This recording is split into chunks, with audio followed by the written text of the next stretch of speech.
Port Charles had been living under a cloud of fear for months. Every time the name Cullum was mentioned, people lowered their voices. He was ruthless, dangerous, unpredictable. Nobody knew what he would do next. After orchestrating kidnappings, threats, blackmail schemes, and attacks against some of Port Charles's most beloved residents, Cullum had become the city's most wanted criminal. Yet somehow, he always escaped justice. Every trap failed, every witness disappeared, every lead went cold. The PCPD was frustrated, the citizens were terrified, and Cullum enjoyed every second of it. But what nobody knew was that his reign of terror was about to come to a shocking and bloody end, and the person responsible would stun the entire city. The story began on a stormy Thursday night. Dark clouds covered the sky as rain pounded the streets of Port Charles. Inside an abandoned warehouse near the docks, Cullum sat alone. He was studying a folder filled with photographs. Photographs of his enemies: Jason, Sonny, Anna, Britt, Rocco, even Laura. He had plans for all of them. Terrible plans. A cruel smile spread across his face. "Nobody can stop me," he whispered. Then he heard something. Footsteps. Slow, deliberate, approaching from the darkness. Cullum immediately reached for his gun. "Show yourself." The footsteps stopped. Silence filled the warehouse. Then a voice emerged, a calm voice, a familiar voice. "You've hurt enough people." Cullum narrowed his eyes. "You?" For the first time all night, genuine surprise crossed his face, because the person standing before him was someone he never considered a threat, someone everyone underestimated, someone nobody would suspect. Meanwhile, across town, the Metro Court was hosting a charity event. Most of Port Charles's elite had gathered there. Music played, champagne flowed, laughter echoed through the ballroom. But several people couldn't relax. Jason Morgan felt uneasy. His instincts were screaming. Something was wrong, very wrong. He scanned the crowd, looking for danger, looking for clues, looking for answers. But he couldn't shake the feeling that tonight would change everything. Back at the warehouse, tension filled the air. Cullum laughed. At first. Then his laughter grew louder. "You came here alone?" The mysterious visitor didn't move, didn't flinch, didn't show fear. Cullum pointed his gun. "You must have a death wish." The visitor slowly stepped forward. Rainwater dripped from a dark coat. "You've destroyed lives. You've taken innocent people from their families. You've hurt children. You've threatened everyone I love." Cullum smirked. "And?" The answer came instantly. "And tonight it ends." For a brief moment, Cullum hesitated. Something about the stranger's confidence unsettled him. This wasn't a victim. This wasn't someone begging for mercy. This was someone who had already made a decision. Someone who had crossed a line. Someone prepared to kill. Cullum raised his weapon. "You don't have the nerve." The stranger looked directly into his eyes. "You don't know me at all." At that exact moment, Anna Devane received a disturbing phone call. The voice on the other end was distorted, electronic, artificial, but the message was clear. "If you want to find Cullum alive, go to Pier 55. The line disconnected. Anna's blood ran cold. She immediately called Jason. Minutes later, Jason, Dante, and Anna were racing toward the waterfront. None of them knew they were already too late. Inside the warehouse, the confrontation reached its breaking point. Cullum pulled the trigger first. Bang! The shot echoed through the building. The stranger dove behind a crate. Wood exploded. Dust filled the air. Cullum fired again, and again, and again. He was determined to eliminate whoever had dared challenge him. But suddenly, click. His weapon was empty. A mistake. A fatal mistake. Cullum cursed, then heard footsteps approaching. Slowly, confidently. The stranger emerged from the shadows, holding a gun. Now the advantage had shifted. Cullum backed away. For the first time in years, fear appeared in his eyes.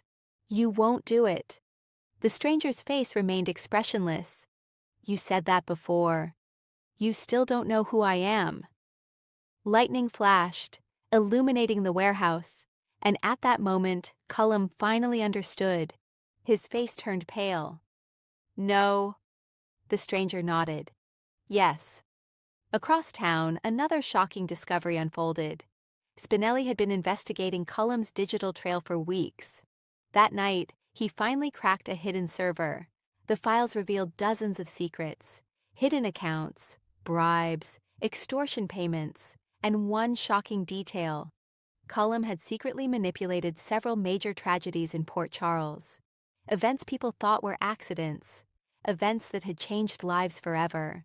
The revelation sent shockwaves through everyone who saw the files. But there was no time to process them, because another alert suddenly appeared. Cullum's location, the warehouse. Back at Pier 55, the final confrontation had begun. Cullum lunged forward, desperate, wild, trying to disarm his opponent.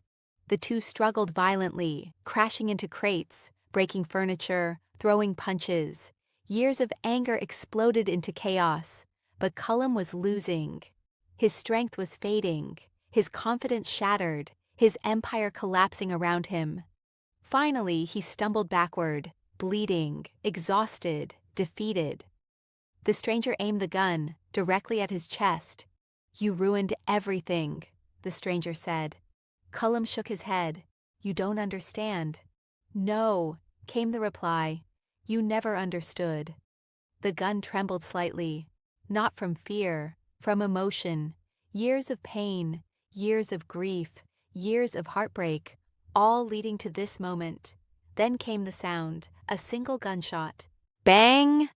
Silence followed. Absolute silence. Cullum stared downward. A crimson stain spread across his shirt. His eyes widened. He fell to his knees, then collapsed, motionless. The reign of terror was over. Cullum was dead.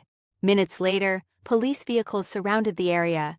Blue lights flashed across the rain-soaked docks. Anna and Jason rushed inside. What they found left them stunned.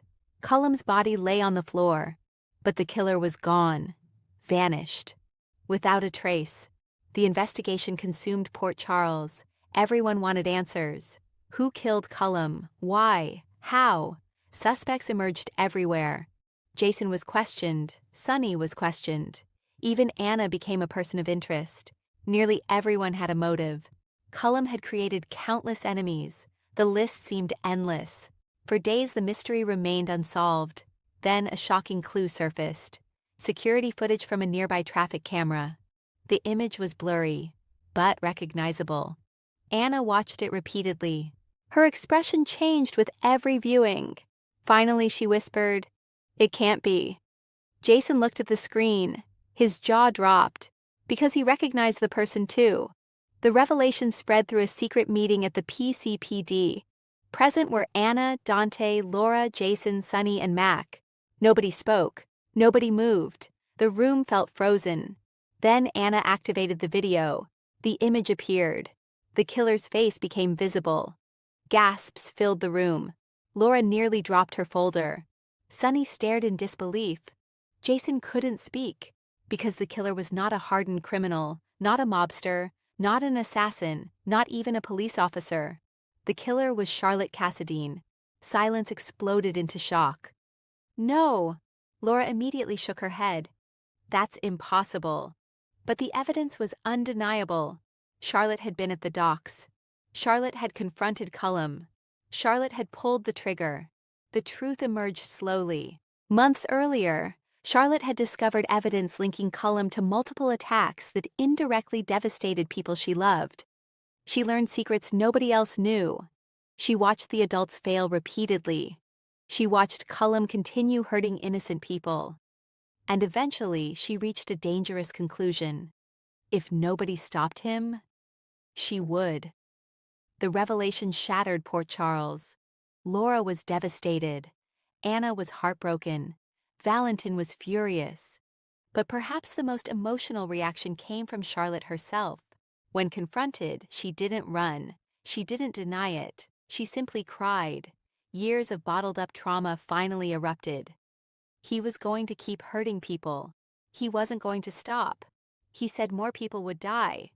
I couldn't let that happen. The confession stunned everyone. Charlotte wasn't acting out of greed or revenge or power. She believed she was protecting people. In her mind, she had become the hero. But heroes don't usually kill, and that painful reality haunted everyone involved. The weeks that followed changed Port Charles forever. Cullum's criminal network collapsed. His associates disappeared. His secrets were exposed. Victims finally received justice. Yet the victory felt incomplete, because the cost had been enormous. An innocent young woman now carried the burden of taking a life, a burden that might follow her forever.